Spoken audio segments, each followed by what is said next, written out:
Greetings, and welcome to the 80 Level Roundtable podcast. In each episode, host Kirill Tokarev invites video game industry leaders to talk about the world of game development. No topic is off limits as long as it relates to video game development. New episodes are in the works, so remember to follow us or subscribe and share with someone you know will also enjoy the podcast.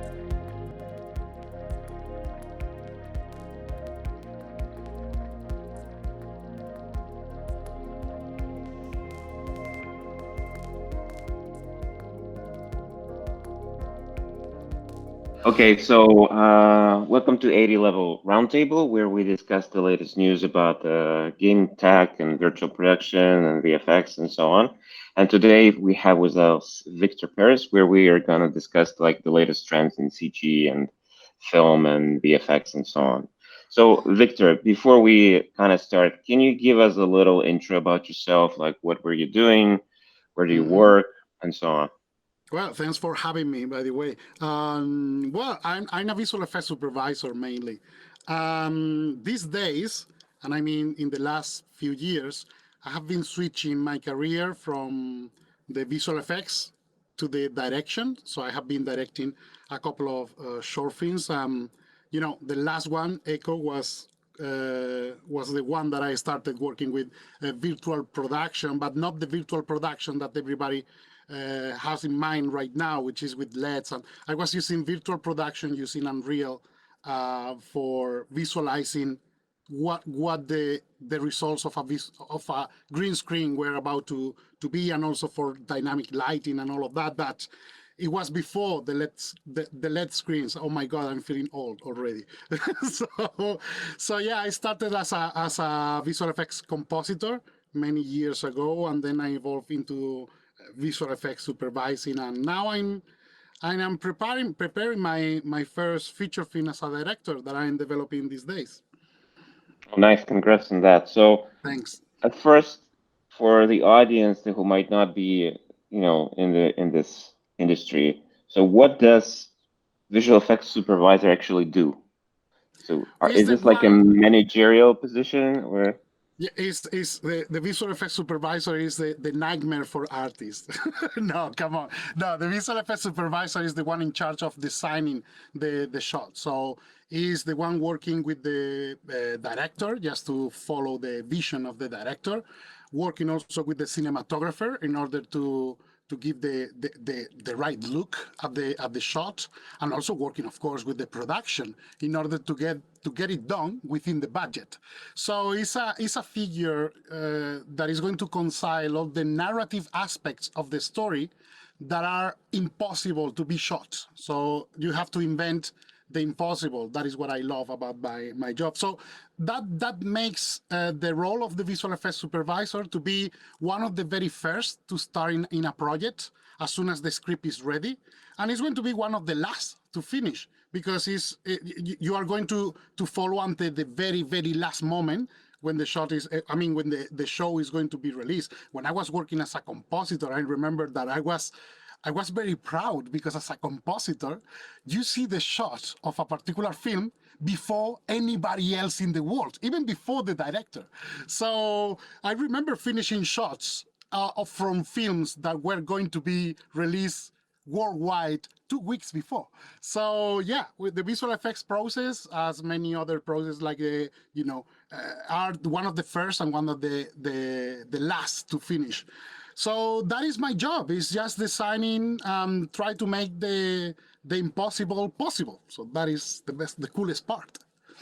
So, and how did you decide to kind of move from just doing VFX into doing more like filmmaking, like shorts and feature films? Well, actually, to be honest with you, when I started as an actor many years ago in Spain and Spanish.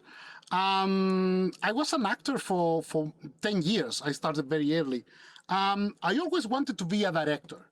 The thing is, by mistake, I just discovered visual effects.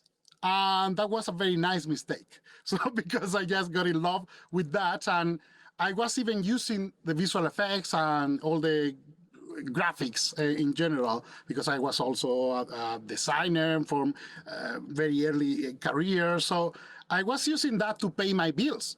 So I was an actor, not earning enough to pay my bills. And then I was on the side, I was doing effects.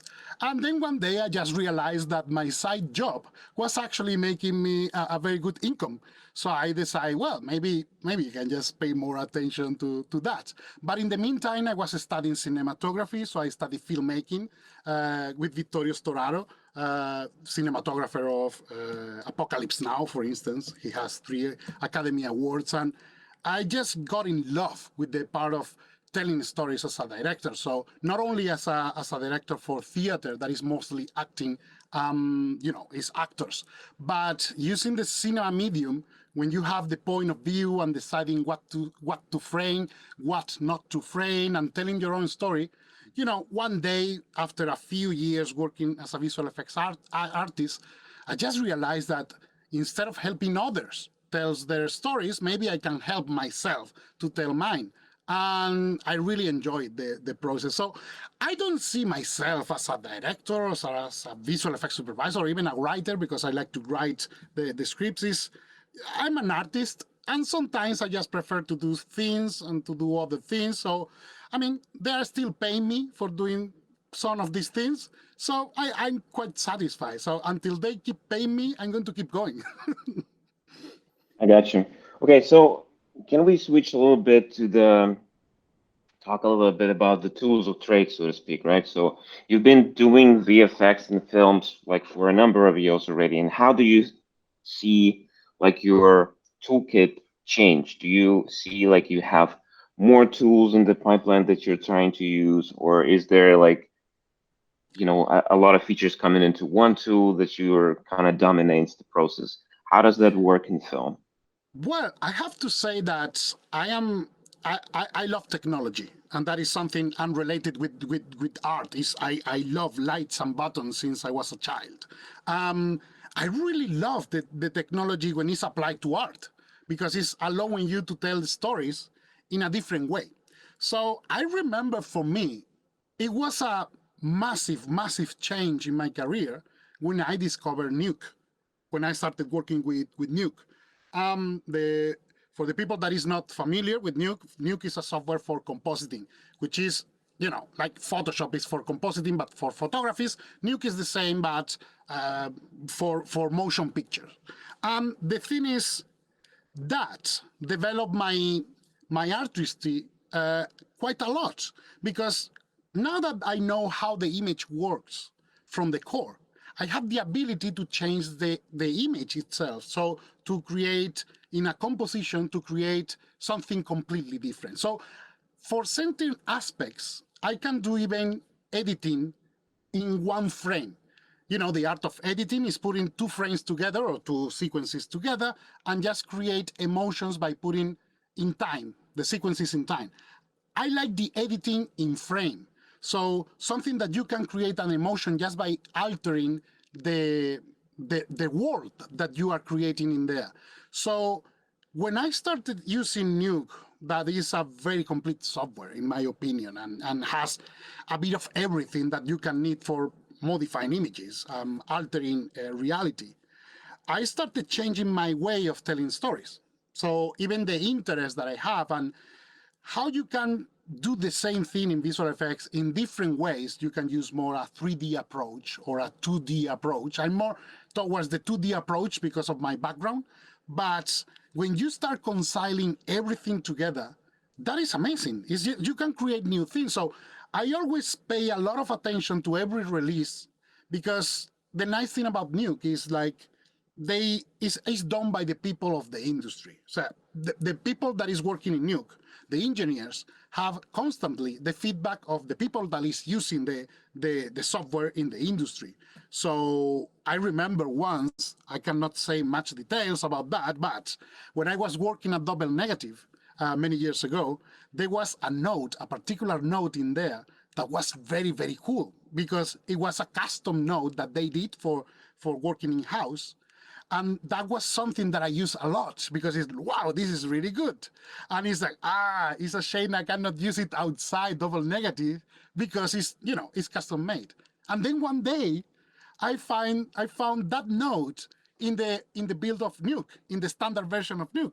Why? Well, because I guess they have been exchanging things, and that is a very cool thing. So you, as an user, as an artist, you have the opportunity to work with the technology that is used for the highest ever standard that is invented for compositing at any level. So you can have it in your own computer. So technology influences a lot. I love to create even my own workflows, my own pieces of technology, techniques, and things because I like to explore. So, for instance, what I was presenting, by the way, in the last CG event in Moscow, is just the way I work when I'm doing my preparation for sets. And I use a set of tools that I develop myself, but it's not a big deal. It's just I will say even it's kind of a macro. So what I do is I'm going to during the location scouting. That is for me a very delicate part of the process of creating the visual effects, because you have to design, but it's not abstract of, inventing on your own mind. You have to be aware that, the place you are going to shoot. So when I was in there the first time, it's like, oh my God, how can I keep all that information? I need a lot of detail. So the first time I was doing for my first supervision scouting, I was bringing 3 people with me just to you get that and you get that. And it's like, it's a lot of hassle and a lot of wasting time, and you're making a lot of noise. And, as a visual effects supervisor on set, the first thing you learn is you have to be a ninja. So you have to act, but nobody needs to notice you. So the first thing that I learned is like, you have to be efficient and fast. So I prefer to spend my time where I have my time, so in my own studio. And for doing that, I was just capturing images in 360 degrees in different places of the location. Just on my own with a selfie stick, a very, very long selfie stick. And just by doing that, I created a method within Nuke by using photogrammetry. I was recreating that model, a very basic proxy model of the set, with enough precision to give me, to allow me to make measurements, to test angles, camera angles, to move the camera, to propose even camera movements to the director and work with the cinematographer. So it was like a hub for me for having an overview of the set and even having a view that you cannot have when you are on set. For instance, when you are on set, you don't have the view from the ceiling, from a sky fly. You can have a drone, but you don't bring a drone for a location scouting because it's the preparation and all of that. So when I first used that in a feature film a few years ago, what I discovered is everybody was so enthusiastic with that at the end I had everybody from all departments just like, hey, can you show me that angle of the set, because I think I was working along with the production designer, the cinematographer, the director, the first ID. So everybody was like super enthusiastic of having a tool that is going to allow you to review the set even with the virtual glasses. So I was using the virtual reality, the Oculus Rift, for getting an immersed version of the set, and that allows me just to have a presence that you don't have when you are just, you just take a few pictures with the camera or whatever, but pictures are very limiting. So what I wanted is to have a full overview. So when I apply that to Nuke, just using a very, very simple technology of projections, camera projections, and having projections from different points, you cover all the angles and make the measurements. That is a very, very important part. So when I'm doing the location scouting, I prefer to pay attention to the cinematographer and to the director. So I work with them. I just stay there. Then I ask them for 3-5 minutes. Then I go to a few points, clack, clack, clack. I just snap a few shots from there, with my meter, my forensic meter, and that's it. And then I'm going, and in 1 hour, I just get the reconstruction of the set. And then I spend my time in there. So I don't need to think when I am under pressure. So I can think in other places. Of course, if you are in a studio, you don't need to do that because you build the set and you work with a production designer for that. But when you want to shoot on location, that is a different flavor. So I love a lot shooting in location because you have other things, other colors that you don't have in a set. That is something that it was invented just because I needed. I never thought about, oh, I'm going to invent a tool for that. No, it was more like, well, I just need time to think. So how can I get time? So how can I buy my time in here? So I just got that. What I did in the last CG event in Moscow was sharing that. So it's virtual pre-production. So many people just get confused because they think about the virtual production thing, the with the LED walls, and yeah, of course you can apply that to this, but it's very limiting. So I prefer to use my tools for designing more than for executing and production. I think it's a very cool way to kind of use photogrammetry in this field, right? Because this tool has been around for a while, and especially in game industry, where I'm mostly coming from, it's like it's used a lot, like Yeah. especially in realistic games, and when you need to build natural assets, and even when you need to create some, architecture, they just Yeah. scan stuff and so on. But it's nice to see how you're kind of twisting it in a way to make use even for the design process, because I think first of all, it saves you a lot of time, and then you can kind of reapply that time to make, your creative decisions, figure out like what do you want to do and so on. So that's very interesting. So can you? I'm just surprised that you can recreate all the data just from simple 360 videos, right? Can you talk a little bit about like how do you process them? What tools are you using and what's your workflow is like with that? Well, it's just to be clear, I don't create very detailed volume. When I need detail in the volume, I use LiDAR scanning. But even the LiDAR scanning that we use, I mean something that what you do with your phone, nothing fancy. I mean, it's for pre-production, so it's supposed to be fast, rough, but accurate enough. So maybe with an iPad or with an iPhone, you can create a quite decent mesh, but I don't even go for that. What I do is just to create volumes. So maybe even a cube just to represent a volume or the basic features. So in Nuke you can model, not much because it's not a software for modeling, but you can create with cards. You can create certain spaces, and just by using the camera projection within Nuke, is something that is very cheap in terms of the resources of your computer. So it is really fast. So using Cara VR, that is a plugin inside Nuke, you can virtualize that in virtual reality. So just by using your glasses, you can have a view of the space. Of course, it's not going to be applied with the textures and shiny, so it's not as cool as the Unreal environment. And I'm sure sooner or later, this way of pre-production is going to be implemented with the production. So you can have an immerse. And it's not even that far because even Jean Favreau has been using this for Lion King, for instance, or for Jungle Book. But of course, it's in an animation environment. So in there makes sense. What I'm doing is transferring the best of both worlds, the live action and the preparation, having the ability to be on that place without I like to be in the place alone, taking my notes and making my own ideas and even flying because it's like Minecraft, that my son is obsessed with Minecraft. But you can create inside there many rough things, but it's accurate enough to give you a good vision and also to share that. So it's like a sketch of a space. So the notes that I use is just camera projection and cards, mostly cards. And sometimes I just use spheres or cubes, but mainly it's just cards. So I just assume, because I take my measurements as well, So I know that certain places have this distance. So I just need to ensure that the units within Nuke are going to reflect that amount of units.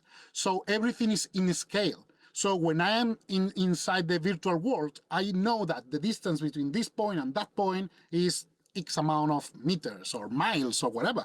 And I can make my calculations. So even with gravity, if you have to drop things or just to understand how long it's going to take something to fall from that position to that position. So you can make very accurate calculations in there. That is gold because all those calculations before I could use that if I call again, the location manager and it's, hey, may I have a look again to the location? But then it's like you have to make the request, they have to ask for the permission. If you are lucky, they can bring you. And if you are lucky, that location is going to be close to the production. But if not, you fly to another place because it happens to me that I was shooting in Malta a few years ago. And I went to Malta once. Yeah, and if you forget something, it's like, oh, I forgot to make this measurement. Can we go to Malta just for that? They kill you. So it's just make sure you have enough data to recreate. And that rough information is like a sketch. So before you're doing a painting, you start doing broad strokes of sketching. So my technique is just based on that. Cheap technology. Cheap technology. The technology is not cheap at all, but the resources you use and the time you are using, it is easy. So when I'm doing the scouting, the virtual scouting, as I like to call it, is very helpful for that, for having a second impression. It is tricky for someone that has never been in the set in that particular location. If you have a look at, even in the virtual space, if you have a look at that, maybe it's not going to be that accurate just to recreate that. But everybody that I'm interested in showing something has been already there. So they are familiar with the environment. So that is what I mean. Once for a project, I was forced to make like a super accurate version of the set in 3D, even with reflections and things, just because we were hesitating just to make it virtual, completely virtual. So that was an attempt. And at the end, wow, it took so long just to create the virtual version of the set. And at the end, we went for the real one because the director wanted to shoot it for real. So, if I knew that he wanted to shoot for real on the set, I wouldn't need all that amount of information. That was very cool anyway, because you have a good impression of the set, but it's not that necessary. So it's also you need to understand when it's time to stop adding detail. And that is, for a person that is a maniac of detail like me, that is the most difficult part. It's just to sacrifice things and just to make a rough composition. That is enough.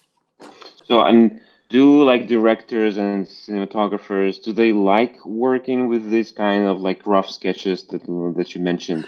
Or do they prefer like to go like on location and see everything for themselves and like, you know what It I mean? depends. Yeah, of course. It depends. And it always happens the same. I have been using this for a few projects now, and the pattern that I've seen is this. It's like, guys, I'm going to create virtual sketches of the set. So if you need it, I'm happy to share this with you.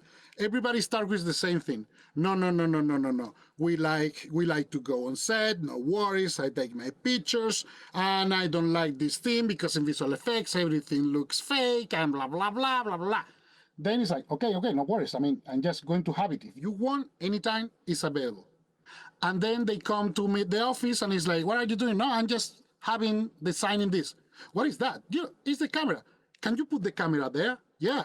Oh my God, this is so cool. It just took you 1 minute to do that. Yeah, of course, because can you do this? And then it's like, oh, can you come here? Because we can. And then I have the people in my office all day long and it's like, come on, guys, I just need to do my own job. So it's starting like that. It's a new technology. I guess as everything new, there is a certain resistance in the beginning to embrace that new technology. I cannot even imagine what is to be shooting in a in a virtual production environment like the ILM, the stagecraft, with a director with no experience at all in visual effects. That would be hell, because it's like, no, no, no, no, no, this is going to look fake. This is very unnatural. And then you look at the results and it's flawless. It's really cool.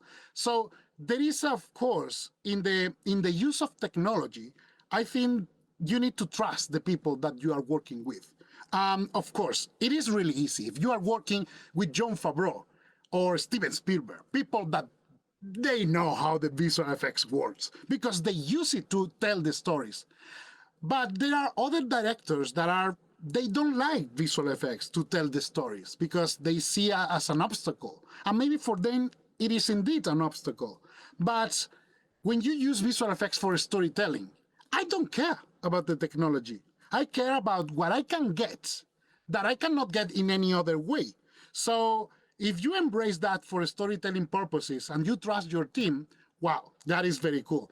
But trust is built on proof. So you cannot just know someone for the very first time, as happens usually when you are working with a team, and just this person is going to say, yeah, I'm going to create this and that and technology, and you just trust them. No, of course. But it's really cool when you see them approaching and you just initiate them into this thing, and then it's like, oh yeah, yeah, yeah. And then they ask you, hey, can you share this with me? Can you? And the next project, because it happens with a director of photography that I worked for a second project in a row. And on the second one, he was telling me, hey, are you going to take those snapshots for this? Because I'm not going to care about this anymore if you just take that plans for yourself. So that is very cool. And that person was over 60. So it was someone that has been working for many, many years in a different way. But then he acknowledged that there is a new way that can help you. So that resistance is always there, but when they embrace what you can do instead of embracing the technology abstractly or whatever, that is very cool. So there is a bit of everything. I have to say that in my experience, people with a certain age react better than younger directors, because younger directors are more like very confident in technology because they have been raised with technology, and they I will say, I'm not going to generalize, but usually they think that they know what technology can do, and maybe it's the technology based on 3 years ago, and that in visual effects is ancient history. 3 years ago and today, the panorama of visual effects is a completely different animal. So the people that are in a certain age that has nothing to demonstrate, that has, confident on what they have, it's just like, yeah, let's try it. Let's try. Why not? So that is, I prefer to work people with more experience, of course, and the people that is just telling me, no, no, this is not good because visual effects are not good for this. And I say, well, maybe yours, but not mine. So just allow me to do my job. So, but it changes from person to person. That is part of the job, and that is part also of what I love. I really like this answer. That's awesome. You mentioned like John Favreau and you mentioned Spielberg. There's also a good example of David Fincher, Of who's course. who's like he's coming from visual effects, and he does a lot of films which are actually realistic. He does like the girl with the dragon tattoo and all the other Yeah. stuff, Seven and so on. And those are realistic films, but they are heavily using VFX there. Oh yeah. And I think that's a very cool kind of example of what you're saying. Like when you're using VFX in a medium that you know how it works and so on, but at the same time, they do change. Like they put a helmet on the girl, or they remove the helmet, or they do all Yeah. some of these things. And Yeah. these are kind of the things that I wanted to ask. And the next question is, we see VFX used a lot in film right now, and I'm wondering whether you see examples where VFX help to kind of like build, sort of like in use cinematic language, work with form in a different way. Because I think from, even if you take the very heavy VFX based films like the Marvel Universe films, Yeah. or those kind of things, they do Yeah. have a lot of VFX, but they're not as playful with like cinematic form as let's say Edgar Wright, right? Because when you go and see like Edgar Wright movie, it's like Charlie Chaplin. It's just Yeah, like in music and sound and the cuts and everything is like totally works for his like comedy like genre, right? So yeah, it's just like a very general question. So feel free yeah, to yeah. answer however you like. I'm just wondering whether we're gonna see like directors and maybe cameraman or someone using like VFX to kind of like achieve like emphasize that story that they're telling and to build like new tools out of that. I think you make an example that is really, really good, which is David Fincher. Fincher used to be, as everybody knows, and if they don't, used to be a visual effects artist. I mean, if I'm not wrong, he worked on the Return of the Jedi, on the Star Wars, on the very last, as a Yes, matte yeah, painter or something uh-huh. like that. So he knows the craft very well. So when he's directing and he's preparing the shoots, he knows very well when a visual effects can save you a lot of money and can allow you a point of view that has been never used before and is going to tell you that particular part of the story in a way that is going to support the story. I never seen any shot in a David Fincher movie that is not helping to tell the story. He's not never using, just because it's cool, just because it's looking cool. He never used that because the story is cool when it's well told. That's it. That is the only thing that those kind of narrative use of the visual effects, the girl with the dragon tattoo, or even more that I have to admit that he fools me the first time I watch Gone Girl because I say, well, there are no much visual effects in here. So, and then I discover the whole house was a studio, and it's like, what the hell? So I never ever notice anything unnatural. So he knows very well when he can stretch, and the way he is preparing the shooting, he's not like a super blockbuster director with a thousand of millions. And no, he's a very strict director. I'm not going to say he's an independent, but the way he's using for telling the story is minimal. He's not using complicated setups or whatever, but the way he's telling, as you said before, with the girl with the dragon tattoo, with the motorbike, there are shots in there that is like, how the hell has he shot that? And it's like full CG, and you never ever notice that. Or other shots that are not full CG, but maybe they just replace the face of the girl, or explosions, and it's like, wow. When you see the breakdowns, and you realize that, wow, this is a lot of visual effects in there, but they are not noticeable. I love that, the invisible visual effects, because when I'm watching a movie, I don't want to watch visual effects, as I don't want to hear the music, as I don't want to see the actors. I want to see a story, and the story is everything together in a certain way. So I don't want to notice the director vision or the editing. I just want to see the story.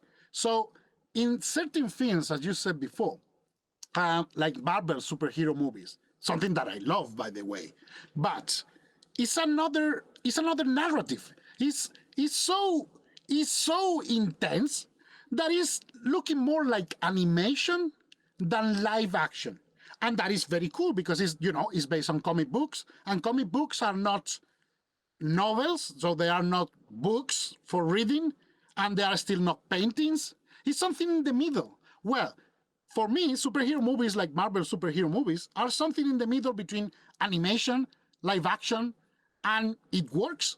It works, it's entertaining, but when you are looking at a frame of Iron Man, that doesn't exist.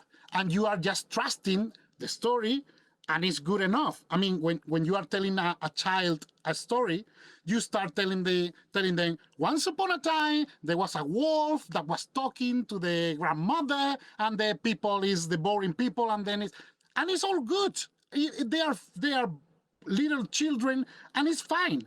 But if you show the same story in a very realistic way, where you see a wolf eating the grandmother, that is quite scary. So the thing is, there is a language for every kind of stories. Superhero movies are very cool, but I think we have already a bit too much, maybe. Maybe we should invest a bit more in other kind of stories because there is a lot of possibilities to explore still and explore.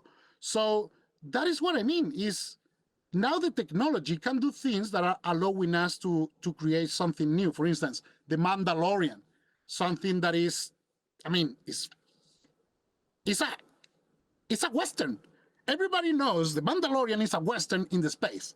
That was originally the idea that George Lucas had for the Star Wars, the original Star Wars. But this is like a very declare this is a Western. But this Western that is very cool is heavily based in technology without you noticing. Because I don't mean, of course, the spaceships, the space. No, no, no. It's like even a sunset.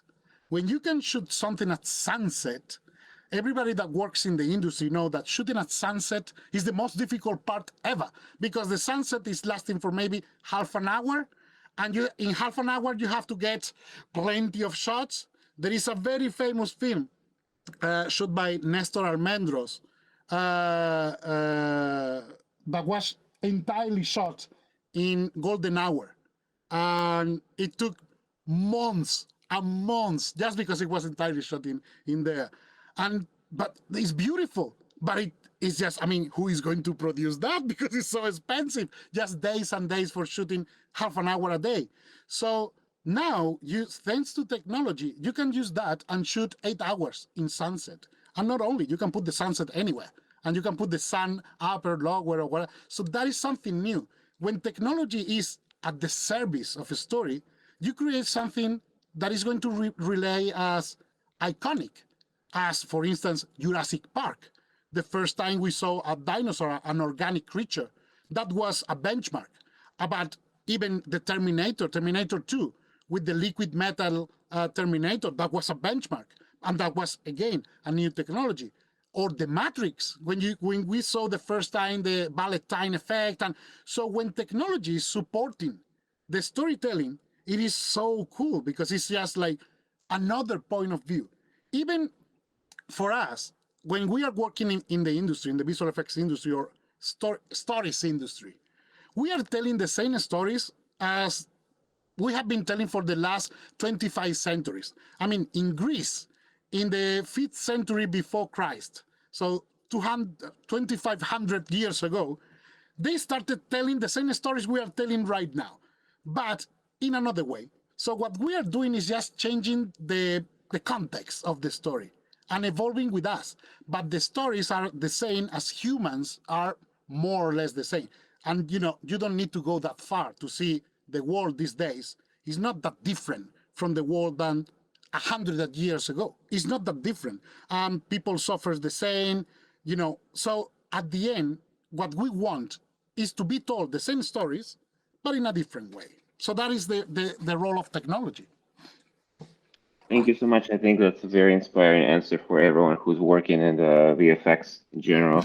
So I have one last question, and so you mentioned that you like to tinker with tech, and you always kind of like looking at new technology, and you're saying that currently like the tech is jumping like 3 years in 3 years kind of Yeah. intervals, and everything's kind of changing. So my question is, what should we expect like in the next 3 5 years in like VFX and 3D production in general?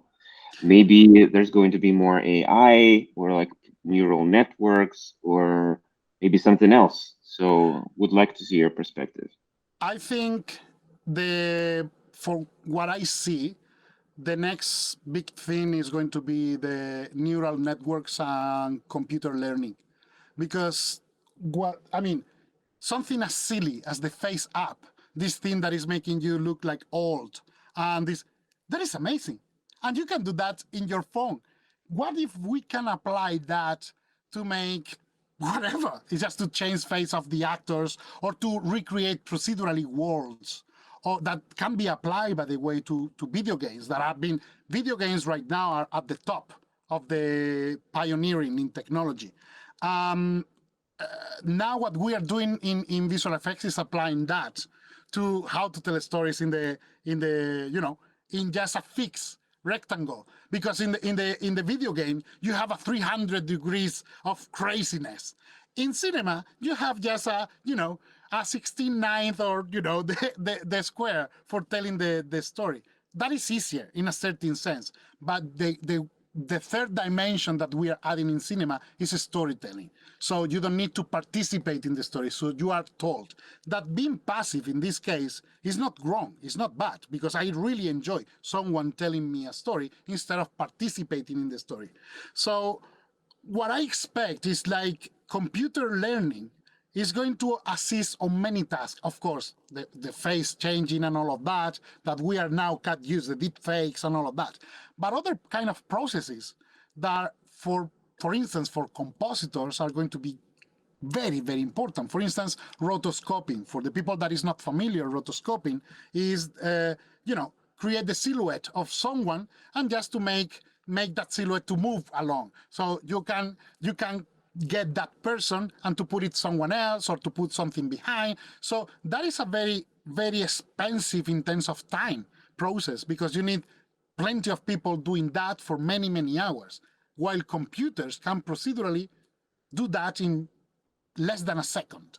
So that is very impressive. So everything that is, just time of computing, computers are just going to outnumber us, because they are much better for calculation. Of course, they are calculators. So everything that relates on technical is going to be for computers.